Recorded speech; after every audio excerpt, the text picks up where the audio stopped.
Mengele routinely carried out such selections at Birkenau, leading some prisoners to refer to him as the Angel of Death.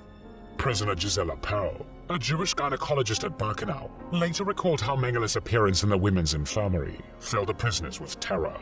"We feared these visits more than anything else, because we never knew whether we would be permitted to live. He was free to do whatever he pleased with us, and he did." When a typhus epidemic began in the women's camp, Mengele cleared one block of 600 Jewish women and sent them to their deaths in the gas chambers. The building was then cleaned and disinfected, and the occupants of the neighboring block were bathed, deloused, and given new clothing before being moved into the clean block. This process was repeated until all of the barracks were disinfected. Similar procedures were used for later epidemics of scarlet fever and other diseases, with infected prisoners being killed in the gas chambers. After World War II, Mengele became infamous for his work at Auschwitz thanks to the accounts of prisoner physicians who had worked under him and of prisoners who had survived his medical experiments. These experiments had been authorized by the SS, which was responsible for the management of the concentration camps. Mengele was one of some 50 physicians who served at Auschwitz. He was neither the highest-ranking doctor nor the commander of the other doctors who were present. However, his name is by far the best known of all the doctors who served at the site. One reason for this was Mengele's frequent presence on the ramp where selections took place.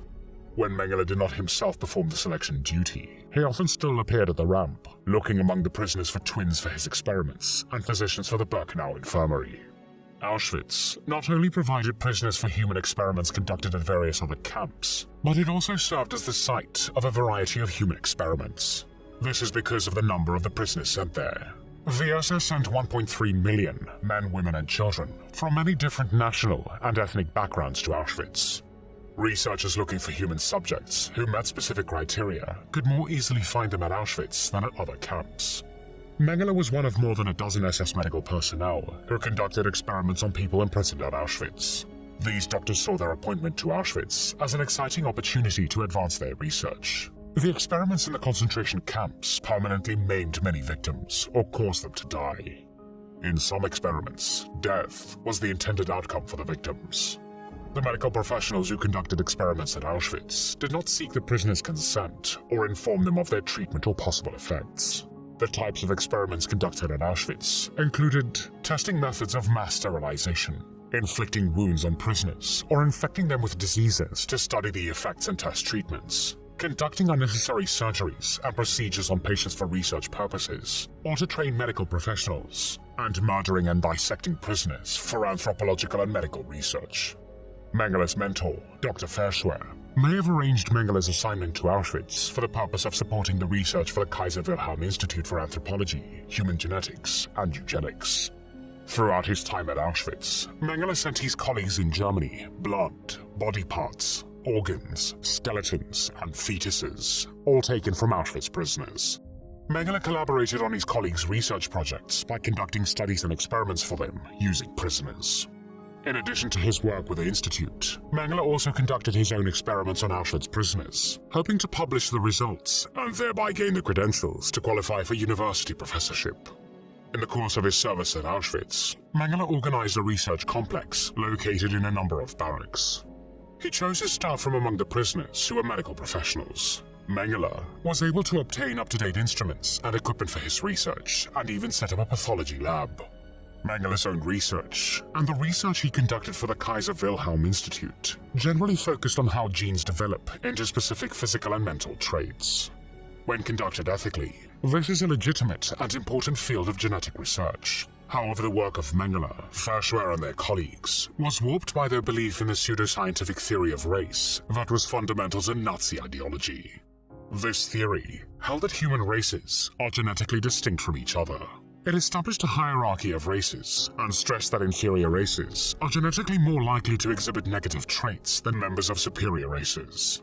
These negative hereditary traits supposedly included more than just physical and mental illnesses and deficiencies. They also supposedly included socially unacceptable or immoral behaviors, such as vagrancy, prostitution, and criminality.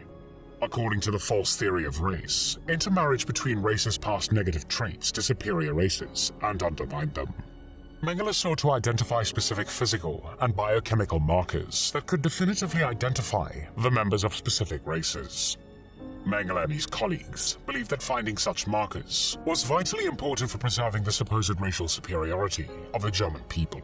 For Mengele and his colleagues, the importance of the research justified conducting harmful and lethal experiments on people, in this case Auschwitz prisoners, whom they considered to be racially inferior. Mengele drew his victims mainly from two ethnic groups, Roma and Jews. These groups were of particular interest to biomedical researchers in Nazi Germany, as Nazi ideology considered both Roma and Jews to be subhuman and to pose a threat to the German race. For this reason, Nazi scientists did not consider medical ethics to apply to members of these groups. While Mengele served at Auschwitz-Birkenau, more than 20,000 Roma were imprisoned there, and hundreds of thousands of Jews arrived there on transports. Nowhere else in the world could scientists have access to so many members of these groups concentrated in one place. And nowhere else did they have the power to experiment on human beings in whatever way they wanted. Mengele commented to a colleague that it would be a crime not to take advantage of the opportunities for human experimentation at Auschwitz-Birkenau. In addition to choosing Roma as subjects for his medical experiments, Mengele conducted an anthropological study of the Roma men, women and children in the Gypsy camp. When there was an outbreak of Noma, a gangrene of the mouth, among Roma children in the camp, he assigned prisoner physicians to study it. Noma is a bacterial infection that primarily afflicts extremely malnourished children. However, Mengele believed that the Roma children at Auschwitz suffered from Noma because of their heredity, rather than because of the conditions at the camp. Several afflicted children were killed, so that their preserved heads and organs could be sent to the SS Medical Academy in Graz and other facilities for study. In the end, the prisoner physicians discovered how to cure Noma, which was normally fatal. Nevertheless, all of the children who were cured were eventually murdered in the gas chambers. Mengele was particularly interested in identical twins, who in the 1930s were a major focus of human genetic research. Before World War II, Verschwer and other biomedical researchers used twins to study the hereditary basis of diseases. These earlier researchers obtained the consent of the twins or their parents, but it was difficult for researchers to enlist many twins for these studies. At Auschwitz, however, Mengele collected hundreds of pairs of twins from among the Jews who arrived there on transports and from among the Roma. No researcher had ever been able to study and experiment on such a large number of twins. Mengele ordered his staff to measure and record every aspect of the twins' bodies. He drew large amounts of blood from the twins, and sometimes performed other painful procedures on them. Such was the case of Renata Gutmann.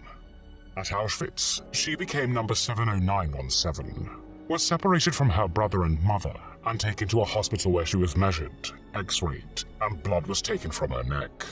Once, she was strapped to a table and cut with a knife.